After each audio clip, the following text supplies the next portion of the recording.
Bon, on va décortiquer un truc assez fou aujourd'hui. Imagine un peu un défenseur central d'1,94 m recruté pour 14 millions d'euros par Chelsea. Ouais, un beau bébé de la finance du foot actuel, quoi. C'est ça. Le gars domine absolument toutes les statistiques en Ligue 1. Mais voilà, l'anomalie, il perd la moitié de ses duels aériens. C'est vrai que ça paraît complètement contre-intuitif. On s'attend à ce qu'un géant écrase tout le monde dans les airs. Bah oui. Et pourtant, il est quand même considéré comme un génie tactique. L'histoire qu'on analyse aujourd'hui prouve vraiment que nos vieilles grilles d'évaluation du football, elles sont complètement obsolètes. Le sport de haut niveau a muté, on le dit souvent. Les données brutes, si on ne sait pas les lire avec le bon prisme, elles racontent une histoire trompeuse. Ce joueur force une redéfinition totale du rôle de défenseur.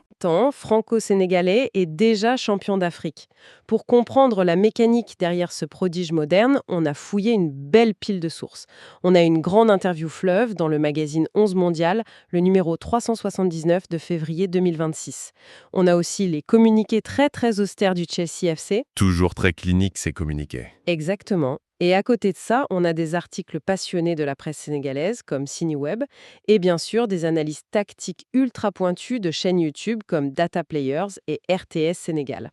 Et ce qui est fascinant ici, c'est que la mission de notre analyse, c'est pas juste de raconter du foot. Non, c'est clair. Il s'agit de comprendre l'anatomie d'une réussite contemporaine. Comment un mélange de formation d'élite, d'une résilience psychologique hors norme et de stratégie mondialisée façonne un athlète de ce niveau. C'est hyper pertinent pour quiconque s'intéresse au développement du talent en général. Bon, commençons par le terrain. Parce que le profil de Sarr, physiquement, c'est une anomalie. Il mesure 1,94 m, donc immense, mais il pèse seulement 72 kilos. C'est hyper fin pour un défenseur central. Ouais, c'est une silhouette très longiligne. Et balle au pied, il renie complètement l'archétype du défenseur destructeur. Tu sais, le gars qui dégage le ballon en tribune dès qu'il y a danger. Ah ça, c'est terminé. Et ça vient directement de sa formation à l'Académie de l'Olympique lyonnais. L'école lyonnaise, elle a une philosophie très claire. Le défenseur central, c'est le premier créateur de l'équipe. Pas juste le dernier rempart, quoi. Exactement. Dès le plus jeune âge, on les met dans des situations de pression intense à l'entraînement. Le but, c'est pas d'apprendre à tacler à la gorge, c'est d'apprendre à scanner le terrain, trouver la ligne de passe propre, même encerclé par 2 attaquants. C'est ce qu'on appelle un défenseur architecte. Et les chiffres de la chaîne Data Players sur sa saison à Strasbourg, franchement, ils sont aveuglants. En Ligue 1, il tourne à plus de 94% de passes réussies. 94%, c'est monumental. Ça le met direct dans le top 6% européen à son poste, et il est dans le top 23% pour les passes longues, celles qui cassent les lignes.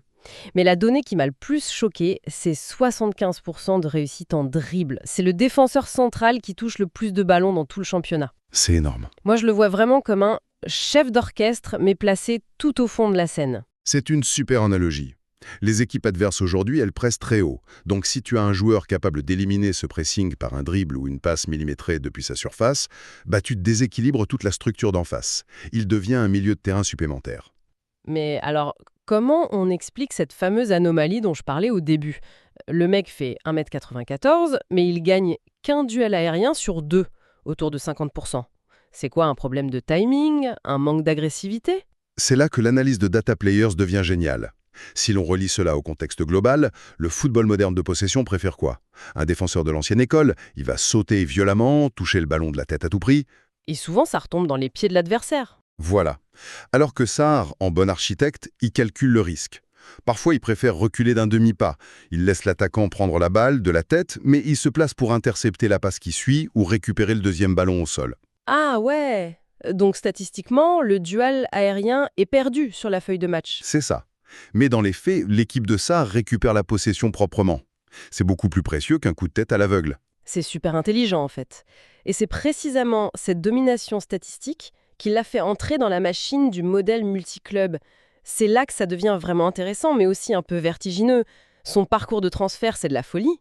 Un vrai tourbillon. Il part de Lyon pour s'endurcir en prêt à Molenbeek en Belgique. Ensuite, transfert définitif à Strasbourg pour 10 millions d'euros en août 2024.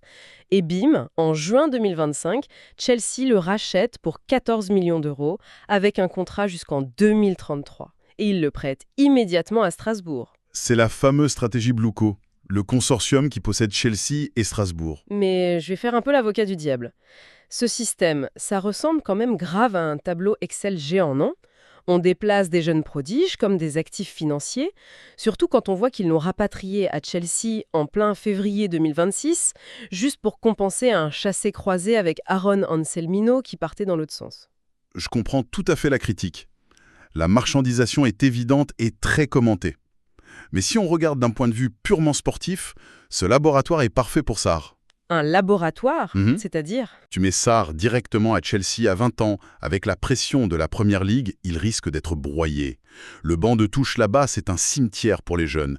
L'envoyer à Strasbourg, avec Liam Rosonior, Ah oui, l'entraîneur qui partage le même langage tactique. exactement. Bluco a mis Rosonior là exprès. Sarr accumule du temps de jeu dans un top championnat européen, en jouant exactement comme Chelsea le veut, mais sans les tabloïds anglais sur le dos. Cela soulève d'ailleurs une question hyper importante sur l'avenir de la formation des joueurs au niveau mondial. C'est sûr. Mais bon, le rapatriement express en hiver, ça a dû piquer. Il débarque direct face à LCT et dans les communiqués, il parle lui-même d'avoir découvert, je cite, l'intensité et les longs ballons anglais. Survivre à ce déracinement permanent à 20 ans, ça demande un mental de malade. Les recruteurs regardent ça de plus en plus. Le talent technique ne suffit plus. À Strasbourg, l'équipe était très jeune et Sarr est devenu vice-capitaine. À 20 ans Hmm. Gérer des mecs plus âgés que lui, Et son style de leadership est fascinant. Les journalistes et ses coéquipiers disent tous qu'il est très, très calme. Il ne crie pas, il mène par le silence et l'exemple. ça me fait penser au phénomène de l'œil du cyclone. Ah oui, Ouais, le stade hurle, les enjeux financiers sont énormes, on te transfère d'un pays à l'autre, mais au centre, à l'intérieur de Sarr, le calme est absolu. d'ailleurs il y a une anecdote dingue dans 11 mondial qui illustre ça. Celle sur les pénaltys, oui. Le journaliste lui demande comment il gère le stress extrême quand un pénalty est sifflé contre son équipe. Sarr répond très sérieusement qu'il fait de grandes prières intérieures pour que le tireur adverse rate. C'est génial parce que ça l'humanise énormément par rapport à la machine froide des statistiques. C'est clair, il a un ancrage très fort. Dans l'interview, on découvre un gars qui se définit comme un homme bon, qui adore la thieboudianelle, le plat national sénégalais, qui avait Paul Pogba comme idole, et qui blague sur son super niveau caché au tennis. C'est pas qu'un joueur de foot, quoi. Et ce calme, c'est pas de la nonchalance. Ah non, pas du tout. C'est une arme tactique. Si on revient à ces 75% de réussite en dribble, pour dribbler deux attaquants qui te pressent dans ta propre surface, il faut que ta fréquence cardiaque soit basse. S'il panique, ses muscles se crisperaient, sa vision baisserait, sa psychologie historique, elle permet littéralement sa technique. C'est fou de voir ça comme ça. Et cette sérénité, elle a vraiment été testée au plus haut niveau international. On va parler de la Coupe d'Afrique des Nations 2025, parce qu'il faut rappeler qu'il a joué pour les équipes de jeunes en France, mais il a fait le choix de jouer pour le Sénégal.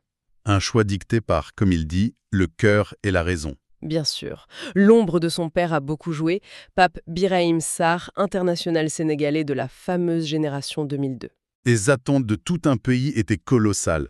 La chaîne RTS Sénégal scrutait le moindre de ses mouvements pour voir s'il avait les épaules pour porter cet héritage. Et le destin frappe pendant la CAN 2025 au Maroc. Kalidou Koulibaly, la légende absolue, le capitaine de la défense, se blesse. Le drame national. RTS a qualifié ça de mal pour un bien, parce que ça a propulsé Sarr titulaire direct, jusqu'à la finale. Une finale face au Maroc, le pays hôte, dans un stade complètement hostile. Comment un gamin de 20 ans fait pour enfiler les chaussures de Koulibaly sans s'effondrer? C'est là que tout converge. L'école lyonnaise, le labo de Strasbourg, sa foi personnelle. Il a absorbé la pression comme une éponge. Une masterclass, le Sénégal gagne 1-0 après prolongation, mais au-delà de la victoire, c'est l'adaptation tactique qui a rendu tout le monde dingue. Moussa Niakhaté, son coéquipier en défense, a dit au micro qu'il était littéralement bluffé. Et on comprend pourquoi. Le Sénégal a commencé le match avec une défense à 3, donc il fallait gérer beaucoup d'espace large. Puis, en plein match, il passe à une défense à 4, ce qui demande un resserrement axial très strict. Faire ça en finale de la CAN, sans l'avoir répété la veille pour cette situation exacte, c'est de la haute voltige tactique. Et il a fait ça avec une relance propre, aucune panique. C'est la preuve ultime qu'il est prêt pour l'élite. Son fameux œil du cyclone, c'est pas juste un truc sympa pour les interviews, c'est une réalité opérationnelle. Alors, qu'est-ce qu'on doit retenir de tout ça au fond? Mamadou Sarr, c'est pas juste un talent brut. C'est vraiment le produit d'un système de développement ultra moderne, couplé à une maturité psychologique très rare. Tout à fait. Pour ceux qui nous écoutent, l'enseignement est hyper fort sur l'importance de l'intelligence émotionnelle face à des responsabilités écrasantes. Sarr le dit lui-même, on se prépare tous les jours pour être prêt si le coach fait appel à nous. L'opportunité rencontre la préparation. Ça m'amène d'ailleurs à une vraie réflexion sur l'évolution du jeu. Dis-moi. Alors que les défenseurs centraux modernes comme Sarr deviennent de véritables meneurs de jeu reculés, avec ce calme et cette technique, on peut se demander, est-ce que l'archétype du défenseur purement destructeur, agressif, va totalement disparaître du football professionnel dans la prochaine décennie? Oh là, vaste question. Ça mériterait presque une autre analyse entière. En tout cas, c'est fascinant de voir comment l'évaluation du potentiel évolue. Merci de nous avoir accompagnés dans cette exploration approfondie de nos sources du jour. C'était un vrai plaisir de plonger dans les coulisses du très haut niveau. Prenez soin de vous et à très bientôt pour une nouvelle analyse. Sarr, un nom à retenir, parce qu'il est en train, mine de rien, de redéfinir ce que ça veut dire être un défenseur de classe mondiale aujourd'hui. C'est pas juste une histoire de talent pur, non, c'est une histoire de stratégie, de maturité et d'héritage. Cette question, elle ne date pas d'hier. Bien avant qu'il n'explose sur la scène internationale, beaucoup de gens se la posaient déjà. C'était un signe, une preuve qu'on avait affaire à un potentiel vraiment hors norme. Et voilà pourquoi. Avant même qu'on décortique son parcours, ce chiffre-là, il dit tout. Gagner un trophée continental, et pas n'importe lequel, en étant titulaire en finale, à seulement 20 ans, c'est un exploit qui place la barre très très haut. Alors comment est-ce qu'il en est arrivé là ? On commence par le début, sa formation en France et en Belgique. C'est là que le concept du défenseur architecte a pris tout son sens. Tout part des centres de formation d'élite, là où sa vision du jeu si particulière a été sculptée. À l'Olympique lyonnais, Sarr n'a pas été juste formé pour être un destructeur. Non, l'académie là-bas, elle a cette philosophie architecturale. Ça veut dire que le défenseur central, c'est la première rampe de lancement de l'équipe. On lui apprend pas à juste dégager le ballon loin devant. On lui apprend à lire le jeu, à casser des lignes, à lancer les attaques depuis sa propre défense. C'est cette base-là qui a forgé tout son style. Et sa progression, elle a été fulgurante. Chaque étape était logique, stratégique. Les débuts à Lyon, puis un prêt en Belgique pour se renforcer, pour s'endurcir physiquement. Ensuite Strasbourg, l'étape clé, avant de faire le grand saut vers Chelsea. Quand on regarde cette chronologie, on voit bien une ascension qui a été parfaitement orchestrée. Et c'est là qu'on arrive à Strasbourg. On pourrait appeler ça son école de finition. C'est vraiment là que le jeune prodige s'est transformé en leader. Il est passé du statut d'espoir à celui de véritable pilier. Ce qui est assez incroyable, c'est la responsabilité qu'on lui a mise sur les épaules. Et si jeune, à 20 ans, on le nomme vice-capitaine d'un club de Ligue 1. Comme il l'a dit lui-même, ça l'a fait grandir. Ça l'a forcé à devenir un meneur bien plus tôt que la plupart des joueurs de son âge. Et les chiffres, qu'est-ce qu'ils nous disent ? Eh bien, ils confirment ce profil si particulier. Faire partie du top 6% des défenseurs en Europe pour la réussite des passes, c'est juste exceptionnel. Ça veut dire qu'il est d'une fiabilité incroyable avec le ballon. Sa précision sur les passes longues aussi montre sa capacité à lancer le jeu. Par contre, les stats nous montrent aussi une marge de progression. Les duels aériens, où il est autour de 50%. On voit bien la différence ici, c'est presque le jour et la nuit. D'un côté, le défenseur traditionnel, qu'on pourrait voir comme une force de destruction réactive. Et de l'autre, Sarr, proactif, le premier créateur, calme, analytique. Il n'attend pas que l'action vienne à lui, c'est lui qui la déclenche. C'est vraiment ça l'essence du défenseur moderne. Et cette mentalité, on la retrouve dans sa façon de diriger. Comme il le dit lui-même, il est calme, il préfère montrer l'exemple. Pas besoin de crier ou de faire de grands gestes. C'est un leadership serein, basé sur l'attitude et l'action. Un vrai leader tranquille. On passe maintenant à un chapitre plus personnel, mais tout aussi fondateur, un cœur de lion. Il s'agit d'un choix d'héritage, qui a défini sa carrière internationale et qui a été suivi d'un couronnement. La question s'est donc posée. Après avoir porté le maillot de l'équipe de France dans toutes les catégories de jeunes, il a dû faire un choix crucial pour sa carrière senior. Et sa réponse a été aussi claire que puissante. Le choix du cœur et de la raison. Ce n'était pas juste un choix sportif, c'était bien plus profond. Une décision très personnelle, bien sûr influencée par son père, Pape Birahim Sarr, qui était lui-même un ancien international sénégalais. Un véritable retour aux sources. Et ce choix du cœur a été validé presque instantanément par un succès incroyable. À la CAN 2025, il n'a pas fait de la figuration, loin de là. Il est devenu un pilier de l'équipe. Sa sérénité en défense a été un atout majeur. Et tout ça a culminé avec une place de titulaire en finale et la victoire. Le couronnement parfait. Ce qui nous amène à la dernière pièce de ce puzzle. Comment toute cette ascension fulgurante s'intègre dans la stratégie d'un des plus grands clubs du monde, Chelsea. Son parcours, en fait, c'est l'exemple parfait du nouveau modèle multi-club de Blueco. C'est assez malin. Chelsea, le grand club, le signe, puis l'envoie s'aguerrir à Strasbourg, un club partenaire, pour qu'il continue de jouer au plus haut niveau. C'est une méthode qui permet de verrouiller les jeunes talents tout en garantissant leur développement. Mais ce qui est fascinant, c'est que Sarr a lui-même court-circuité ce plan.